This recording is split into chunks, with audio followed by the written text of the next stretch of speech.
మా ఛానల్కి స్వాగతం. చూస్తున్న వీక్షకులకు, ప్రేక్షకులకు, ప్రియ కాళభైరవ భగవద్బంధులకి స్వాగతం పలుకుతూ మమ్మల్ని ఎంతగానో ఆదరిస్తూ ఉండబడినటువంటి ప్రియ సోదరీమణులకు, సనాతన ధర్మ సంరక్షకులకి అందరికీ కూడా తెలుగు ఉగాది పండుగ శుభాకాంక్షలు. అలాగనే వసంత నవరాత్రుల ప్రారంభోత్సవ అమ్మవారి యొక్క ఆశీస్సులు.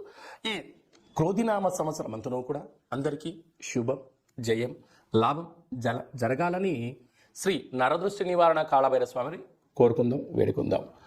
కనుక ద్వాదశ రాశుల్లో గ్రహ గమనాలను ఒకసారి వీక్షింపచేద్దాం. మేషరాశిలో బుధుడు మరియు గురు సంచార స్థితి, కన్యరాశిలో కేతు సంచార స్థితి, కుంభరాశిలో కుజుడు మరియు శని సంచార స్థితి, మీనరాశిలో రవి, శుక్ర, రాహు సంచార స్థితితో ఈ విధంగా ఉన్నాయి. ఈ సంవత్సరం రాజు కుజ భగవానుడు.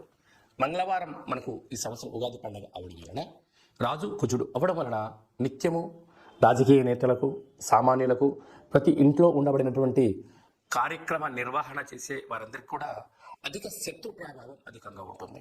నిత్యము అంతర్గతమైనటువంటి భద్రతా లోపము, రక్షణ శాఖలో, న్యాయశాఖలో, అడ్వకేట్స్, పోలీసు, రక్షణ రంగాలలో వీరితో బాగా విపరీతమైన ఇబ్బందులు ఉండేటువంటి అవకాశాలు ఉన్నాయి. ఈ సంవత్సరము అధికమైనటువంటి వేడి, అధికమైన వర్షాలు, అన్ని అధికస్యం ఉండేటువంటి పరిస్థితి ఉంటుంది. భానుడు విపరీతమైనటువంటి ఉష్ణోగ్రతను వెదజల్లే పరిస్థితి ఉంటుంది. పర్యావరణము పరిరక్షణకు దూరం అయ్యే పరిస్థితి చాలా అధికంగా ఉంటుంది. అదే కాకుండా మంత్రివర్యులు శని భగవానుడు. శని ఆయుకారకుడు అవ్వడం వలన శని నక్షత్రాలు 3 నక్షత్రాలు. పుష్యమి నక్షత్రం కర్కాటక రాశిలో ఉండడము, కర్కాటక రాశికి ప్రస్తుత కాలమాన ప్రకారంగా అష్టమ స్థాన శని సంచార స్థితి. 2వ నక్షత్రము అనురాధ నక్షత్రము. ఈ నక్షత్రము వృశ్చిక రాశిలో ఉండడము అర్ధాస్తమ శని సంచార స్థితి. 3వ నక్షత్రము ఉత్తరాభాద్ర నక్షత్రము మీనరాశిలో ఉంటుంది. మీనరాశికి కూడా ఏళ్లనాటి శని యొక్క ప్రభావము, అంటే శని భగవానుని యొక్క తీవ్రత ఈ సంవత్సరము చాలా అధికంగా ఉంటుంది. మంత్రివర్యులు అవ్వడం వలన రాజు ఆజ్ఞాపిస్తాడు, మంత్రి పరిపాలన అధ్యక్షత నిర్వహణ చూస్తాడు. కనుక ఈ సంవత్సరము అనేక రకాలమైనటువంటి వ్యాధులు, ఇబ్బందులు, చోర భయం, తస్కరణ భయం, నదీ ప్రయాణాలు, అగ్ని ప్రమాదాలు, అనేకమైనటువంటి స్వయం కృప అపరాధంతో జరిగే పరిస్థితి చాలా అధికంగా ఉంటుంది. కనుక ఇలాంటి కాల సమయంలో ఈ సంవత్సరం అంతనూ కూడా శని భగవానుని యొక్క ఆశీస్సులు, మంత్రి ఆశీస్సులు మనకు కలగాలి అన్నట్లయితే ప్రధానంగా ఒక వ్యక్తి తన ఎంత బరువు అయితే ఉంటాడో అంత బరువు కలిగినటువంటి ఉప్పును తులాభారంగా చేసుకొని, ఆ ఉప్పును శివలింగ ఆకారంగా ఏర్పాటు చేసుకొని, రుద్రుడి యొక్క నమ్మకాన్ని, శని యొక్క మూలమంత్రాన్ని సంపుటీకరణ చేసుకుంటూ జలంతో ఆ యొక్క శివలింగానికి, అంటే ఉప్పుతో చేసిన శివలింగానికి అభిషేకం చేసుకోవడం వల్ల నీటితోనే ఉప్పు మరణిస్తుంది, నీటితోనే తయారవుతుంది. కనుక సమస్యలు సమసిపోతాయని చెప్పి గమనించాలి. ఈ ఒక్క చిన్న రెమెడీ కార్యక్రమం చేసుకుందాం.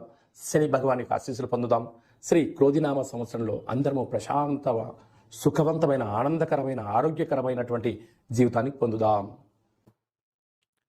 సింహరాశి వారికి తెలుగు ఉగాది పండుగ నుంచి ఎలా ఉండబోతుందో ఈ వీడియోలో సవివరంగా సంపూర్ణంగా తెలుసుకుందాం. సింహరాశిలో ఏ నక్షత్రాలు వస్తాయనగా మఖా నక్షత్రంలోని 4 పాదాలు, పుబ్బా నక్షత్రంలోని 4 పాదాలు, ఉత్తరా నక్షత్రంలోని 1 పాదం కలిపితే సింహరాశి.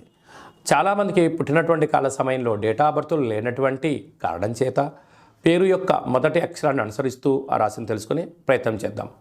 మా, మీ, ము, మే, మో, టా, టీ, టు, టే అక్షరాల వారందరూ కూడా సింహరాశి జాతకులే. సింహరాశి యొక్క అధిపతి రవి. వీరికి ఏప్రిల్ నెల 9వ తారీఖు నుండి 15వ తారీఖు వరకు పుట్టినటువంటి వారందరికీ కూడా ముందస్తుగా జన్మదిన శుభాకాంక్షలు. గతంలో వివాహం చేసుకున్న వారికి వివాహ వార్షికోత్సవ శుభాకాంక్షలు. అదే కాకుండా వీరికి 2వ స్థానంలో కేతువు, సప్తమంలో కుజుడు శని సంచార స్థితి, ఒకవైపు కుజదోషము, అష్టమంలో రవి, శుక్ర, రాహు సంచార స్థితి, భాగ్యస్థానంలో బుధుడు, గురు సంచార స్థితి ఉన్నప్పుడు ఈ సింహరాశి జాతకులు వీలైనంత వరకు పై అధికారులతో, సహ ఉద్యోగస్తులతో, కింది స్థాయి ఉద్యోగస్తులతో, పార్ట్నర్షిప్ వ్యవహార కార్యక్రమాలు ఆచరింపజేసే వారందరితో కూడా వీలైనంత వరకు మౌనంగా ఉండండి. తక్కువగా మాట్లాడే ప్రయత్నం చేయండి. వీలైనంత వరకు అనవసర విషయాల్లో తల దూర్చవద్దు. వృత్తులలో, ఉద్యోగాల్లో, వ్యాపారంలో రాజకీయ ఒత్తిడి, శత్రు ప్రభావాలు అధికంగా ఉంటున్నాయి. మీ జన్మ నక్షత్రం రోజున పూర్ణిమ అమావాస్య తిథుల యందున దూర వాయు జల ప్రయాణాలు పెట్టుకోవద్దు. ముఖ్యమైన సభలు సమావేశాలు వాయిదా వేసుకోవడం ఉత్తమోత్తంగా ఉండాలి. ఈ సంవత్సరము మీరు అనుకుంటున్న ప్రైవేట్ రంగం వారు, ఆర్థిక రంగంలో, రక్షణ శాఖలో, పోలీస్ శాఖలో, రాజకీయ శాఖలో ఉన్నటువంటి వారందరికీ ఇంకనూ విజయం సాధించగలగాలి అన్నట్లయితే అష్టమ స్థానంలో రాహు సంచార స్థితి ఉంది కనుక మీరు ఎంత బరువు అయితే ఉంటారో అంత బరువు కలిగినటువంటి ఉప్పును తులాభారంగా చేసుకొని ఆ తులాభారమైన తదనంతరము ఉప్పుతో శివలింగాకారాన్ని ఏర్పాటు చేసుకొని రుద్రుడి యొక్క మంత్రము, మీ రాశాధిపతి యొక్క రవి యొక్క మూలమంత్రము, అష్టమ స్థానంలో ఉండబడే రాహు యొక్క మూలమంత్రాన్ని సంపుటీకరణ చేసి నీటితో అభిషేకం చేయడం వలన నీటితో ఉప్పు పుడుతుంది, నీటితోనే మరణిస్తుంది కనుక సమస్యలు తొలగిపోయి అద్భుతమైన జీవితం మీ సొంతం అవుతుందని చెప్పి గమనించాలి.